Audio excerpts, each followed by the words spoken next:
An leading Australian lobby group has solved the thorny problem of climate change, and all it took was a buzzword generator and a one-page downloadable PDF.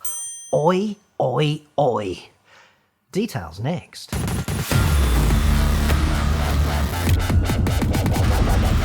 I'm John Cadogan from AutoExpert.com.au, and I get new cars cheap, complete with all of the filthy, stinking carbon emissions embodied in their manufacture.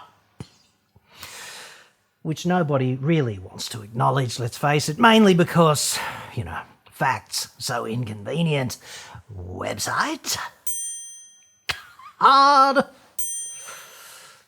My heart was as heavy as a field of butterflies in spring when I learned yesterday FCAI releases 3-point plan to drive lower carbon emissions. On hearing that, I was on the edge of rejoicing in tongues, which is normally Tiffany's job. The ultimate goal is a fully decarbonised car fleet, but to get there, a mix of hybrid, plug-in hybrid, battery electric and efficient internal combustion engine vehicles will be needed. Move over Sir David Attenborough. I'd suggest there's a new Captain Planet in town, and its name is...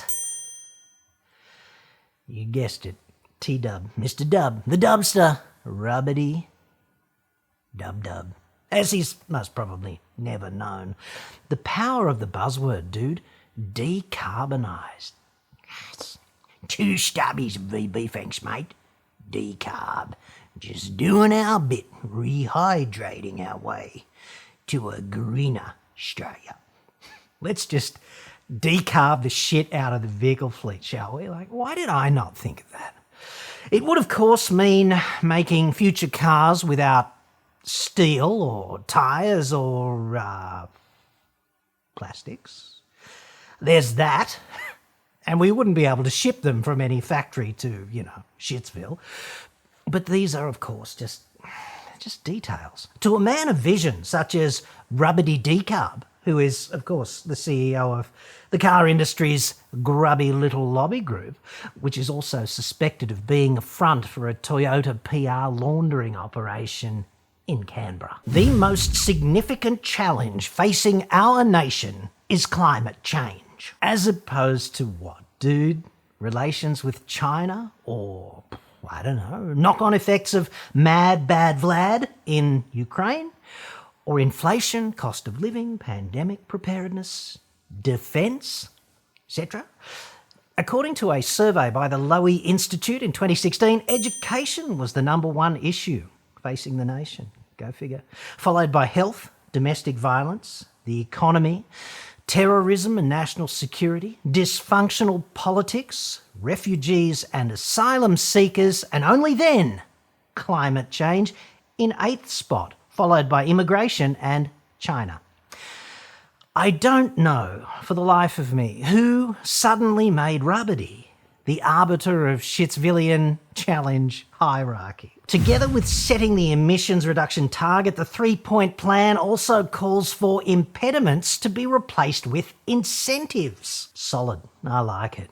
Let's just de-impedimentize things in the reversotronic machine, shall we? That's fucking brilliant, dude.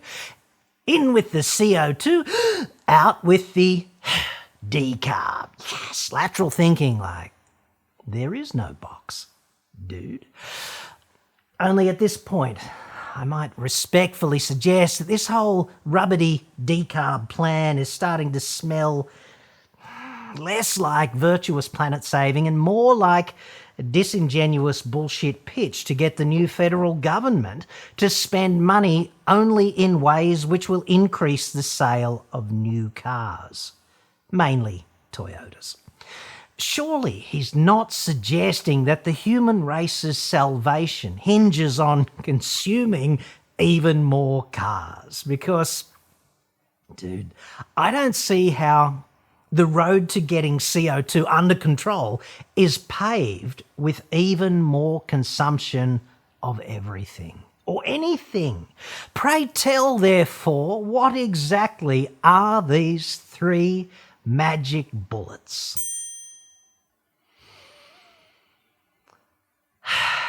Really? Agree on the destination, remove the roadblocks and go the distance. Finally, there's no need for you to imagine any longer what it would be like to watch tennis being played without the net. This is the kind of thing that happens when an organisation is completely unencumbered by the facts. Destination, roadblocks, go the damn distance. Yes. Are we saving the planet or hitching up the chitoir and taking our effluent to Dingo Piss Creek in our fucking Hilux? Because it's exactly the same 3-point plan for both of these missions. Coincidence? Hard to see a decarb Hilux ever, isn't it? Just say. Man just wants to sit next to his Tiffany and his diesel Hilux and drive endlessly through busted-ass cattle scrub, past all of those ranges which have pooped in their trousers en route.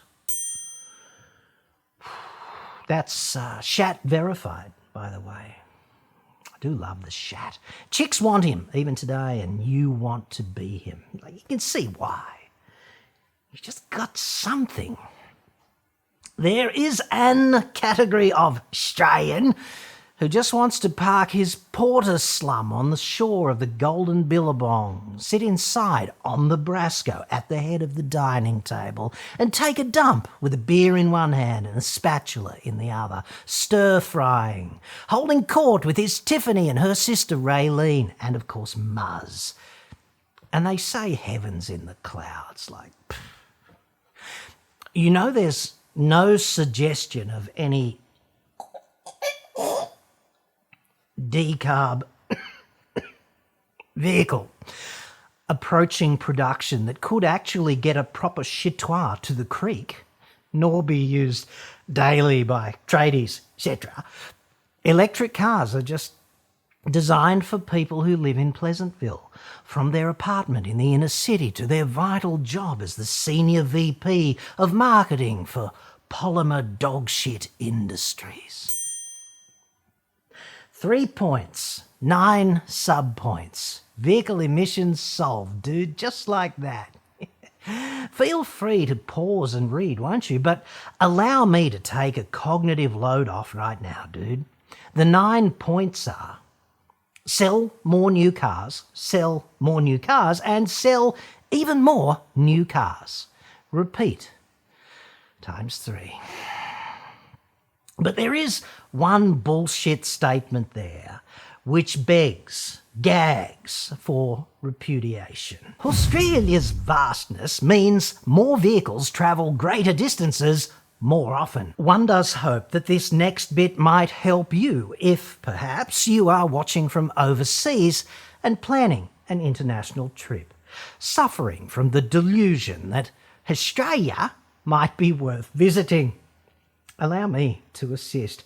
Australia is full of fuck all, jam-packed. We are all stocked up on inhospitable desolation. Mad Max, dude, it just showed you the best bits. Most of Shitsville is empty, for good reason, which is why nobody ever goes there. This is an objective truth. There's a big rock in the middle and a whole bunch of animals that are quite happy to kill you, mainly around the edges and, of course, in the water. One of our capital cities is a living cemetery. No names, but rhymes with Bradelaide. Sydney is, frankly, a monument to human ugliness. The Gold Coast to the Sunshine Coast is Sodom and Gomorrah by the friggin' sea, and everything else is a complete cultural void. According to facts, in this case the Bureau of Statistics Survey of Motor Vehicle Use 2020, Passenger vehicles here drove a total of 163 billion, with a B, kilometres in 2020. And of those, 125 billion Ks was driven in capital cities and urban areas. We, therefore, drove the equivalent of 12.5 return fucking trips to Pluto inside cities and urban areas. And it's not even a fucking planet, dude. 12.5 out of 16 return trips to Pluto, cities and urban areas. That's 77% of our proud, desolate Shitsvillian driving is inside cities and urban areas. They're called facts. In the disunited states of America, which is about the same size as Australia, but not empty, 70% of travel is in cities and urban areas. Australia, 77, America, 70. We do not drive, quote, greater distances more often. That's bullshit. Americans spend more time per vehicle on the interstate than we do. US data there from the University of Michigan Centre for Sustainable Systems, Personal Transportation Fact Sheet. What a mouthful. Google can find that for you if you're interested. This jingoistic concept that we are a nation of post-apocalyptic Mad Maxi and long-distance drivers is objectively an Himalaya of horse shit. Because of the staggering inhospitability of the majority of our landmass, we do less driving through it than, for example, Americans. We are one of the most highly urbanised driving cultures in the developed world. This three-point plan is abject lobbyland bullshit. Elvis, spotted with Jerry Hall in Florida. MH370, located by Elon Musk on the moon. Scans confirm Donald Trump's bone spurs. Former Deputy Premier launches world-first Barilaro martial arts dojo to support other victims of cameraman stalking. He has to be fair dinkum, one of the most stalked men in New South Wales, allegedly. And lobby group actually gives a fuck about climate change. I'd suggest all equally credible, tabloid-friendly headlines. Personal opinion. Here's how you reduce your car's CO2 emissions, okay? The no shit approach based on facts. You make public transport free and not shit. You try to live closer to work. You work from home if you can, even only occasionally. If you've got a bunch of errands to run today in the car, try to do them all, or as many of them as you feasibly can, back to back. Chain them up into a little sequence rather than making a series of individual to and fro home outings, right? And you drive as if your accelerator is connected to a tap which empties the friggin' fuel tank. Mainly because, dude, it is. Squeeze gently on takeoff. Try to maintain a nice constant travel speed in free-flowing conditions, and then lift off and close the tap early when the traffic ahead is stopping or slowing, and just let momentum do that bit of the work. You can do this today, dude, except making mass transit free and not shit. That would require the second coming of Jesus, fair dinkum. Only not in Missouri, obviously. Because here in New South Shitsville, senior political dipshits like the ruling elite, they're far too busy jumping from one scandal to the next to bother with trivialities such as unfucking the public transport system or making personal electric mobility scooters even legal, as they are in, every other state. Building proper cycleways to make low-impact commuting a real viable proposition. Getting bicycles out of the way of cars. Improving safety, efficiency and minimising animosity there. New South Shitsville politicians, dude, too busy fumbling the pin on this grenade and the next one because they've lost sight of what they were elected to do, i.e. serve the public. not rule it. Every scooter, every bicycle, every pedestrian, every friggin' electric skateboard, I don't care, dude, that is a car not gumming up the roads which you are stuck on right now. Every bus has got to be something like 50 cars not in your way. Every train, like, hey, hundreds of cars there, not gridlocking the shit out of the road in front of yo beak right now, dude. All these carbon cutting points are well within our grasp today. No bullshit decarb plan required. Even public transport could hypothetically be unfucked, just not by elected washed up lawyers and asshole lobbyists. But these measures that I just mentioned, they're effective, okay, but they're not actually going to sell any more new cars, are they? You can do most of them in your current shitbox today without spending 1 red cent more to upgrade to this or that, and you will make a real difference. Collectively, we'd make a huge difference if we did those things. Which is, of course, why they're not to be found anywhere on rubbity-dub-dub's bullshit 3-point decarb plan. Not because they work, but because they won't sell a single extra new car.